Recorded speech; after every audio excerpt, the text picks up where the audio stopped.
Shah Faisal town यकीनी तौर पर शिकंजे में हम बताते चले आ रहे हैं और यहाँ पर लग रहा है कि चेयरमैन गौहर अली खटक यकीनन 4 साल तक सुख का सांस शायद ना ले सकें। लेकिन क्यों ना ले सकें, उनको अपना एहतसाब खुद करना होगा। अगर वो खुद एहतसाब कर लेंगे और यकीनी तौर पर मालिशियों से बाहर आ जाएंगे, जिनके दायरे में शिकंजे में वो फंस गए, तो मालिशियों से अगर जान छूट गई तो यकीनी तौर पर वो आइंदा 4 साल पुरसकून तरीके से अपने टाउन को रवा दवा रख कर मॉडल टाउन की शाहरा पर गामजन हो सकते हैं। लेकिन बहरहाल हमारा तो मशवरा है, लेकिन हम तो काहे काहे करते हैं। अमल करना ना करना उनका इस्तेकाक है। लेकिन हम बताएं कि फिर बिजली गिर गई, और बिजली यूं गिरी कि फिर एक लेटर निकला है in the court of special जज एंटी करप्शन सूबा सिंध यानी कराची, और उसके बाद कंप्लेन नंबर भी है, और उसके बाद कुछ लिखा हुआ है जुबैर अहमद खान वर्सेस गौहर अली खान खटक यानी कि शाहबाज चेयरमैन शाह फैसल टाउन। और ये हवाला दे के उन्होंने बताया है कि कुछ तब के चेयरमैन या डायरेक्टर इंक्वायरी 2 जो कि एंटी करप्शन से जिनका ताल्लुक है, उन्होंने अपनी रिपोर्ट दे दी है। और कॉल रिपोर्ट भी आप सामने देख रहे हैं, इंग्लिश में लिखा हुआ है, और उसमें तमाम तर तफसीलात भी दर्ज है।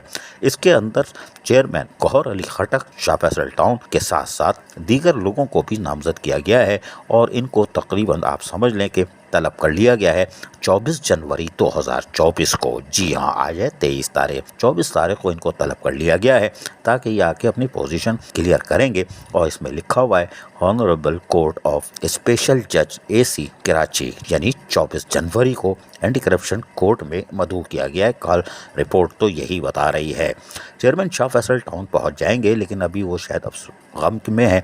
उनकी वालदा का इंतकाल हुआ है और आज से सोयम भी होगा, लेकिन बहरहाल गम की हालत में है। लेकिन बहरहाल हम फिर कहें कि ये लेटर उनको दे दिया गया है, कल उनको तलब कर लिया गया है।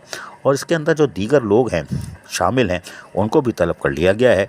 लेकिन बहरहाल शाह फैसल टाउन शिकंजे में मुकम्मल तौर पर आया हुआ है। और हम फिर कह रहे हैं कि अगर गौहर खटक चेयरमैन शाह फैसल टाउन और उनकी काउंसिल के अरकान बामी मिशावरत से अपना एहतसाब कर लें और मालिशियों से बाहर आ जाएं, तो यकीनी तौर पर शाह फैसल टाउन से इस तरह के गहरे बादल कभी नहीं आएंगे। अजीज आरिफ, KBS बल्दियाती न्यूज़ कराची।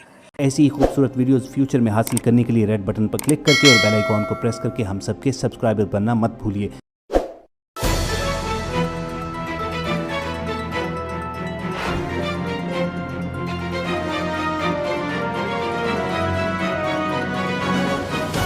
KBS बल्दियाती न्यूज़।